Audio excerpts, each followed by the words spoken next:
Bonjour à tous et bienvenue dans cette nouvelle vidéo sur l'apprentissage du français à travers des dialogues. Cette vidéo est le premier cours d'une série de cours conçus pour les débutants en français. En suivant notre chaîne et en pratiquant les dialogues présentés dans nos vidéos, vous pourrez passer du niveau A1 au niveau A2 de manière facile et ludique. Alors, si vous êtes prêt à commencer votre voyage à la découverte de la langue française, abonnez-vous à notre chaîne et commençons notre premier cours, tout en découvrant les subtilités de la grammaire française.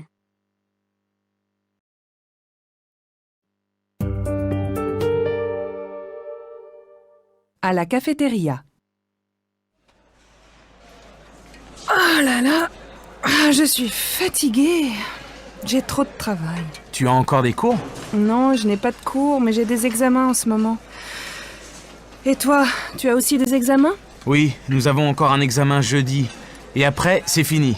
Je suis en vacances. Tu as de la chance. J'ai encore 2 semaines de travail. Ma pauvre Mathilde. Courage. Attends, j'ai une idée. Est-ce que tu es libre demain pour dîner? Non, c'est dommage, demain je suis prise. Mais dimanche soir, je suis libre. D'accord pour dimanche soir.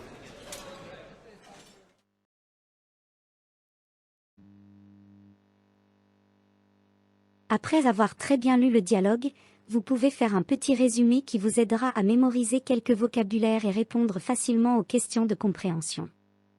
Je vous donne un exemple de résumé, et je vous demande d'en faire un vous-même. Le dialogue est une courte conversation entre deux amis, Mathilde et Gabriel, qui discutent de leur emploi du temps chargé et de leurs examens. Mathilde exprime sa fatigue en raison de son travail, bien qu'elle n'ait pas de cours à suivre actuellement. Elle explique à Gabriel qu'elle doit passer des examens en ce moment, tandis que Gabriel relate qu'il a également des examens à passer bientôt. Il précise toutefois qu'après un dernier examen, il sera en vacances. Gabriel propose ensuite à Mathilde de se retrouver pour dîner ensemble, mais Mathilde répond qu'elle est occupée le jour suivant, mais libre le dimanche soir. Je vous rappelle que cette conversation est un exemple de communication informelle, c'est-à-dire entre amis, qui utilisent un vocabulaire simple et des expressions courantes pour se comprendre. Et maintenant répondez aux questions de compréhension. Pourquoi Mathilde est-elle fatiguée? Parce qu'elle a trop de travail. Pourquoi Mathilde a-t-elle des examens en ce moment? Parce que c'est la fin de l'année scolaire. Quand Gabriel sera-t-il en vacances? Après avoir passé un examen jeudi.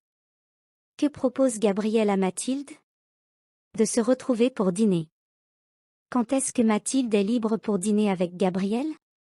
Dimanche soir.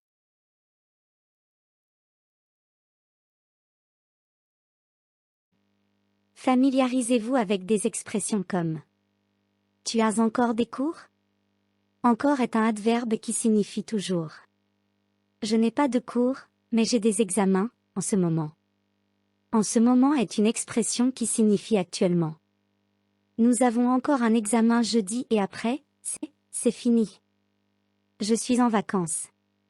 C'est fini est une expression qui signifie que quelque chose se termine. Tu as de la chance est une expression qui signifie que quelque chose de positif est arrivé ou va arriver. Tu es libre demain, pour dîner? C'est une expression pour savoir si quelqu'un est disponible et qu'il n'a rien de particulier à faire. C'est dommage, demain, je suis prise. C'est dommage est une expression qui exprime le regret. Je suis prise signifie que Mathilde a déjà quelque chose de prévu pour demain.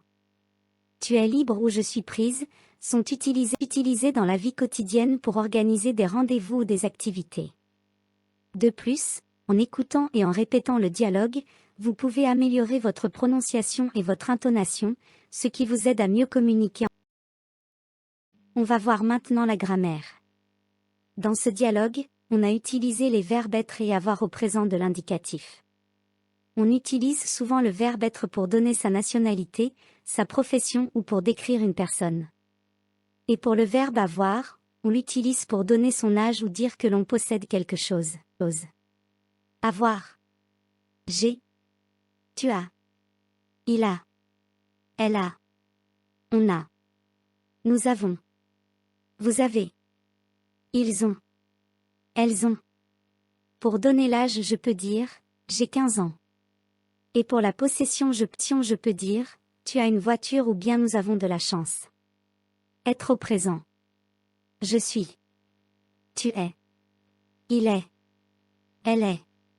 On est. Nous sommes. Vous êtes. Ils sont. Elles sont. Donner la nationalité, je peux dire, il est français pour le masculin. Elle est française pour le féminin. Pour décrire des personnes, je peux dire, vous êtes sage pour le pluriel. Et pour la profession, je peux dire, il est écrivain. Elles sont journalistes. Exercice de mise en pratique. Le premier exercice vous demande d'identifier les formes des verbes être et avoir. Cet exercice peut aider les apprenants qui ont des difficultés à apprendre ces verbes et à les mémoriser plus facilement. Le deuxième exercice vous demande de compléter les phrases avec être ou avoir et bien les utiliser dans différents contextes. Il peut également être utile pour éviter de confondre ces deux verbes dans les expressions courantes de la vie quotidienne. Vous pouvez faire une pause, faire l'exercice, ensuite voir le corriger. Pour le quatrième exercice, vous devez choisir le bon verbe. Nous avons un jardin. Il a 25 ans. Vous avez de la chance. Je suis en avance. Elle est polonaise. Tu es en retard. Ils sont patients. Vous êtes libre?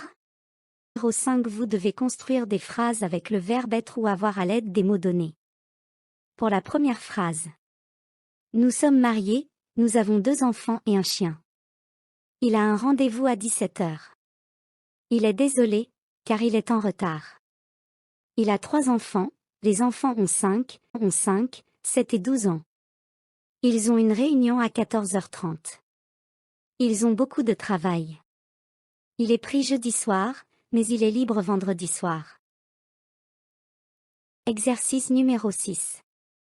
Complétez le texte par être ou avoir selon le cas. C'est une conversation téléphonique, l'objectif de cet exercice non seulement de travailler les verbes, mais aussi de mémoriser les expressions utilisées dans la vie quotidienne lors d'une communication téléphonique. Allô? Laure?